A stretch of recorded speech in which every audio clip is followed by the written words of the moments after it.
ownership is something that we all think about at one stage in our lives or the other.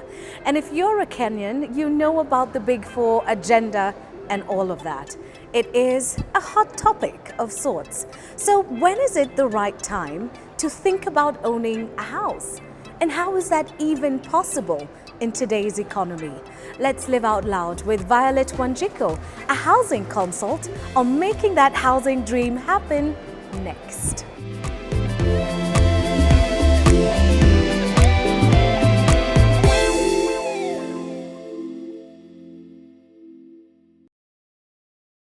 Hello and welcome to Sheila Lives Out Loud. I'm super thrilled you found this channel. As always, please click subscribe and then hit that bell.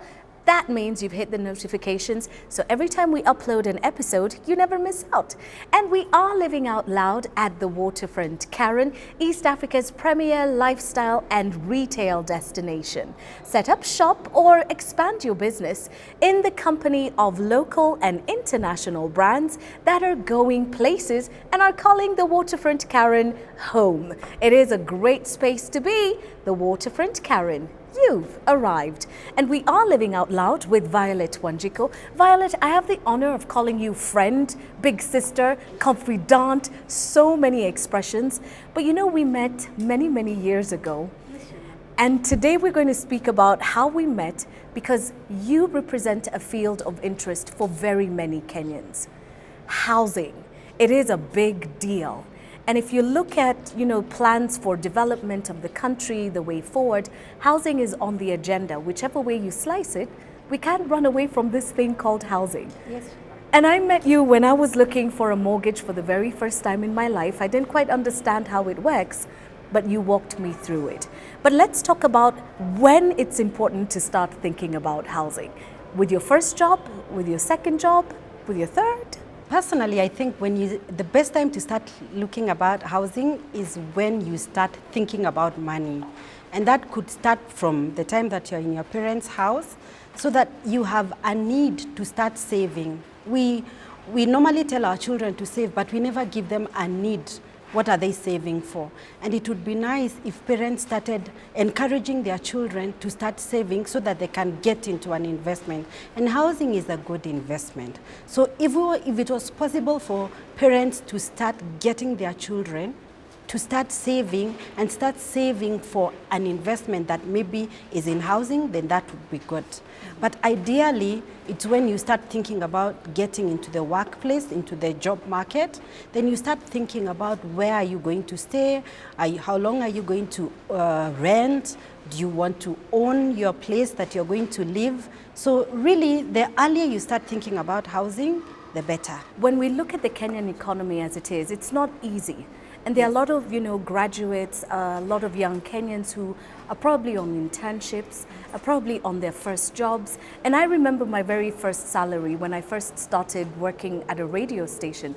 It was, when I compare it now and then, it was a good packet. But I remember I was living in my mother's house at the time, and there was a presentation about, taking up mortgages. There were houses going for 3 million at the time. But 3 million looked like such a huge amount. When I looked at my paycheck and I looked at what, the mortgage payments would be on a monthly basis, I wrote myself out of that box. But when I look back now, I think maybe I should have actually tried it out. Yes, Sheila. I think there has been a myth that has gone on in this country that houses are expensive and you need to earn so much so that you can be able to afford to own a home. But I think we need to move away from that and start realizing that you can start owning a home by first owning a plot. Because on that plot, then a property will come up. And so that means that the houses, the plots that are usually advertised for 50,000, 100,000, 350,000, each and every one of us can be able to fit in that area. And you start looking at what is it that I can own, rather than looking at owning the 5 million house. Can we start by owning a plot? And again, it's the way we have been conditioned to think that for you to own a home, the only way you can own one is when you own this big house that is 3-bedroomed, that has a compound, it has a driveway. Now we need to move from that so that we start looking at, can I own a studio? That is 1 million shillings, and I pay for that. And as I grow, as you grow up, in the job market and your income grows, then you can grow and own more. And if we look at where we came from, Sheila, with you, you remember we didn't start at those big properties, but we started small. Right. And then you go and then you start, and time allows you to be able to buy one property, and after some time be able to buy a second property, because your your income doesn't remain static. Yeah. So you grow as your income grows. Okay. Yeah. There's this whole conversation and debate revolving around, should you buy to build, or should you just invest the money in ventures that can make you a little bit of money? For instance, why not put the money in T-bills? Why would you go and sink a huge chunk of your money as a young Kenyan, whereas this money could actually be working for you? To rent versus to buy. I always look at it in two ways. Now, we could be running, Sheila, both of us, Yeah. but you are running on a treadmill and I'm covering ground because I'm maybe doing a marathon and I'm running on the roadside. Now, you are running, you will get tired, but you won't cover ground. On the other hand, I'll be covering ground. And that's the analogy I like using about renting and owning. The other thing that we need to look at is rent. There's never a time the landlord will ever come and tell you, here is part of the money that you've been paying as rent, take back some. It's usually a bottomless pit that you put in money. Yes, you enjoy staying in the house, but it will never be yours, and you'll never get that money back. On the other hand, if you're going to buy a home, if you ever want your money back, however you've financed it, you can always get your money back because you're creating equity into the property. And you can always sell it and get out and get your money. So that's what I find in renting and owning a home that is different. One, you're creating equity. The other one is a consumable. When I look at how life plays out in the long run, Yes. servicing a mortgage, it's a commitment. Yes. It's not easy. And when you get into a mortgage, Yes. what are the things that people need to know that nobody tells you about? When you go to take a mortgage, I said, look at it like a marathon that you're running. And a marathon doesn't take a short time. So you're going to be in it for a while, because for you to be able to afford a pretty amount of money that can be able to afford you a home, it'll mean that you'll stretch it for years, maybe 10, 15 years, and to sometimes 20 years. So you're looking at a commitment that takes you up to 20 years. Now, let's look at somebody who is 25 years old, and they have just gotten into their first job and they are getting to buy a house through a mortgage. Now, at the age of 25, they really haven't settled much. But if you add to the fact that they might finish their mortgage when they are 40, it means that they'll have children, if God blesses them, they'll be able to get a family. And that family will be growing and demands are going to be coming along the way. So what you need to remember when you're getting a mortgage is that your expenses will grow as you grow. The other thing is the mortgage commitment is a monthly commitment or a quarterly commitment, depending on what you decide with your mortgage financier.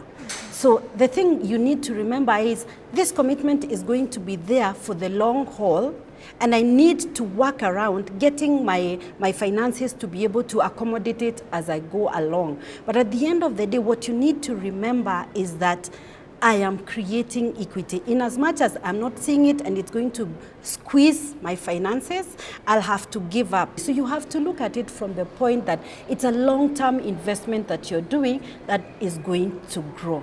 Right. Now, the hidden things about a mortgage is that, one, you'll always have to pay interest. And interest is usually the one thing that you pay for throughout. And the way mortgages are calculated in Kenya is you find that you pay interest most earlier on than later. So principal comes in later. So you have to take into consideration that you have to give interest, a lot of interest, before the 20 years are over. Right. Yes. So the way around this, in my simple way of thinking, is yes, it is a commitment, and you're paying a lot more of the interest upfront at the beginning years of your mortgage. Yes. Is there a way you can squash things and say, you know, you come into a little money here, Yes. or you get into a little deal there? Can you push that interest down by throwing in these extra funds that you find instead of going to Mombasa or, you know, going out for girls' weekends? Does it help you in the long run to service that mortgage faster? Yes, and that's a trick behind paying a mortgage and paying less for less of interest. Now, one of the challenges is a lot of people go and take out a loan and they forget about it. They only look at every month I'm servicing this amount. And when their salary or their income grows, they never think about it like I can go and reduce or increase the amount of money I'm paying on the long-term debt that I have. The best ways of reducing or reducing your mortgage is the fact that in Kenya, mortgages are calculated on a reducing balance basis. It means that today, if you have $1 million shillings, if tomorrow is 500,000, you only pay interest on the 500,000 that is outstanding. Right. So one of the ways that you can help yourself is that any monies you get, you put it there. And then you go, but you keep the repayment at the same level. So that what that means is you pay your mortgage in a shorter time because you're reducing the amount of interest you're paying, and also you're paying any amount you pay that is extra goes to reducing the principal. So I always encourage people, if you have a long-term debt, think about it and think of how you can pay it as fast as possible. And now there's no, you're not penalized for paying it earlier. It means that somebody can tell you, give me a loan. No, I'll give you a loan for 20 years, but you can pay me in 5 years if you can. And you pay interest for only 5 years. Right. That's a trick behind getting to pay your mortgage earlier. Okay, yeah. I'm loving the sound of that, yeah. without doubt. But I'd like us to explore the current economy as well. Yes. Job layoffs are a very real reality. Yes. I mean, I'm now no longer, you know, affiliated to a big media group or anything like that. Yes. But life takes on new dimensions because that's how life has been designed to be. Yes. And there are a lot of Kenyans who are moving from formal employment, moving and finding themselves in an environment where everything has shifted. And so you're looking at your finances differently, you're looking at your responsibilities differently. In the event that your life circumstance changes, how do you begin to look at your mortgage, and what is the best course of action? When your life circumstances change, the one thing that if you have a long-term debt that you need to realize is that there are options. And the first option that you should have when you go to a financier to get a mortgage is to be able to get insurance on that mortgage. Now, one of the things that comes with insurance is that a lot of people are not aware of. There's an unemployment rider that comes with a mortgage. Now, that means that if you lose your job, and you've lost your job not because you've been dismissed or you've resigned, but you are able to have your insurance pay your mortgage for close to a year before you sort yourself out. Right. That's the initial way of looking at it. The other option that you have is that you can go and renegotiate with the mortgage financier and say, look, I have paid for 5 years, I was supposed to pay for 20 years. Can I go back to 20 years and pay a lower amount, so that I'm able to be comfortable with the repayments that are coming on board, noting that my income status has changed now. So that means that you can be able to work it out so that it fits whatever your current status is. Right. The third one, and that is the one I always encourage people, is to look at that mortgage and to look at the property that you've bought as an investment, pure and simple. Now, when we invest in other areas, we are always willing to let go of the investment as long as it's not doing well or it's bringing stress to our lives. Look at the same way. Even if you're living in the same house, it's an investment that you can let go and pay it off and start afresh. Now, I'll give an example. Imagine if you bought a house today at 5 million, for example, Let's say it's a 2-bedroom house at 5 million. 3 years down the line, you lose your job. You can be able to sell it and maybe sell it at maybe 6.5 or 7 million. Now, you have paid a little bit of money to the financier and you go and pay off the loan that is remaining and you're left with money to be able to do something else. So now, if you're left with something like 1.5 million or 2 million, then you can go and buy a plot or go and put in a place that you can be able to buy a smaller property, but you'll be able to have started somewhere. Rather than just holding on to it and letting the financier get rid of, sell it, because you have been unable to pay. You get more when you deal with it immediately when you have opportunity than when you let it go to the point of auction. Okay. Auction is always the last resort. And for me as a mortgage expert, I always tell people, do not let the financier get that opportunity because you won't get value for your money, for your property. In this discussion, I cannot help but think about the events, you know, again, we live in a country where knowledge doesn't flow as freely and as quickly and as deeply as we would all like it to do. And I feel one of the things that I'm supposed to do with what I do on this talk show is to empower people and give you the kind of information that helps you make the right choices and decisions for your life. So in looking at the different avenues available for financing, what are the things you would tell a young Kenyan, a middle-aged Kenyan, and even, you know, an older Kenyan, because there are a lot of Kenyans who have retired, they've come into some money and are beginning to imagine life without the usual setup that they were accustomed to. So what are the things that you want to look at, your key factors in choosing the right mortgage package for you, in looking for the right partner for what you have in mind? I think you need to look at what age somebody is at and their level of income. For the people that are getting into the job market, for me, I would suggest that they look for a financier who is willing to finance all costs.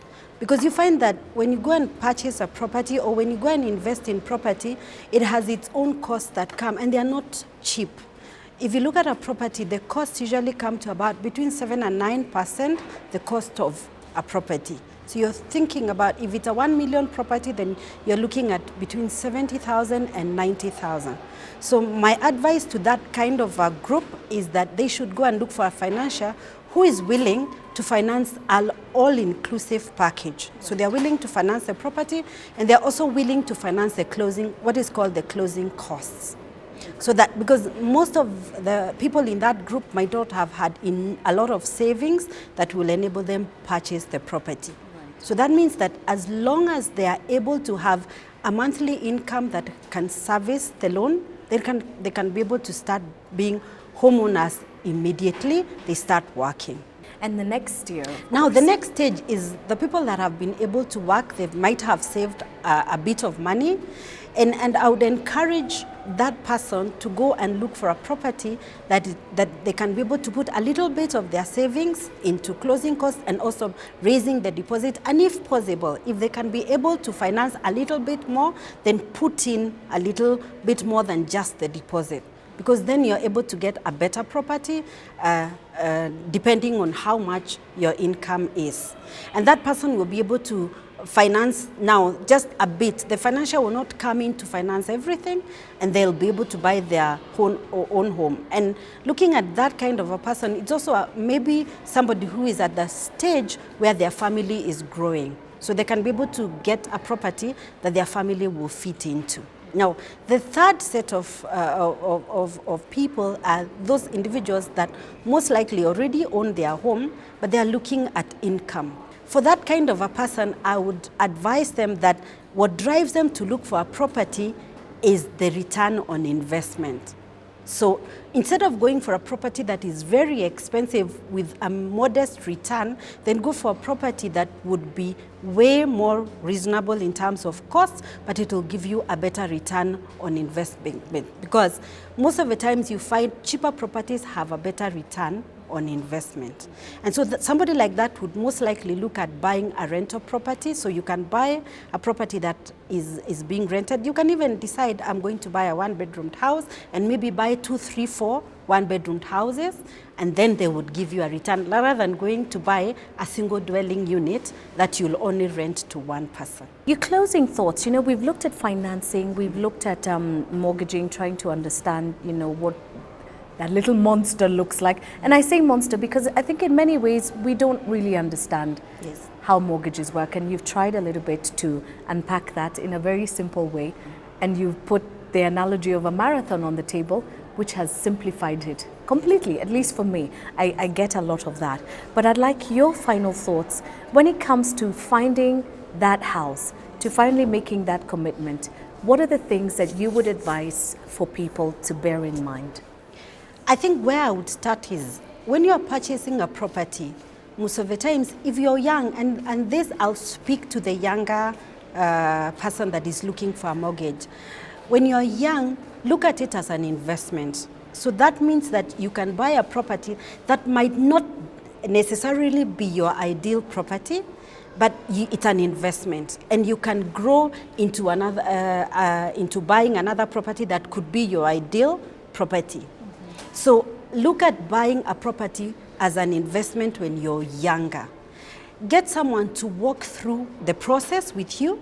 From start, you can get someone to help you identify a property from the word go and look at how the financials work, what are the returns that you could get. And just to say, Sheila, someone can buy a property and not necessarily live in it, and rent it out and go and live in a place that you want, that you feel that is comfortable for you.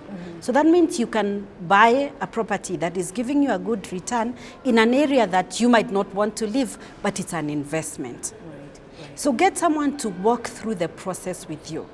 And that includes getting a good mortgage advisor, getting a good lawyer, because I know, you remember, we went through the process of buying, and the lawyer makes a very big difference in you understanding about the costs and the process. And also get someone who is going to advise you on the areas that you can get the property. So you need people that will walk that journey with you, so that at the end of it all, you're making a decision that is an informed decision. Now, the myth that I would like to demystify is that you always have to buy a property that is good for you. It's not necessarily like that. You can buy a property that does not necessarily tick the boxes for you, but it ticks the box of the return on investment. Because at the end of the day, look at it, how much money would this property put in my pocket, looking at it from an investment perspective. But again, there's no reason why you cannot go and buy your dream home. But a dream home, no one really... Work for it. Yes, you work for it. And you know, in real life, no one really gets their dream home, because when you move in, it stops being your dream home. You start looking at another outside one. Again. Yes, you start dreaming a new dream. Yes. Fantastic. I like what you're saying about, how a home is not necessarily about you. And isn't that just the analogy about life? Yes. It's really not just about you. No. There's so much more that's happening. But you've got to be smart, you've got to be wise about it, and seek advice from people who know what they're doing. Yes. And I know this is a service that you provide, not just for your friends like Sheila. It's something that you have actually branched into and are now offering to lots of new potential homeowners to be. I know you're on social media, so it's okay to share your details. Yes, it because is. I tell you, if you find good advice and good counsel, share it. Yes. Because I think a lot of people are making mistakes simply because you're trying to do it alone, and you may not necessarily understand fully what is in your hands. That's true. Thank you so much, Violet, for making the time. We're going to go and have a cup of coffee. But before we do, we've got to remind you to hit subscribe and click notifications so that you don't miss the next episode when we upload. If you've seen something in this conversation that has taught you something good, please drop us a comment and share this video. And again, click subscribe and hit notifications. We're signing out from the Waterfront Karen, East Africa's premier lifestyle and retail destination. Do swing by. We promise you a great day out with lots of fantastic eateries and fun things for you and your family and your friends too. Thank you for joining us. Until the next episode, live out loud in all that you do. Bye for now.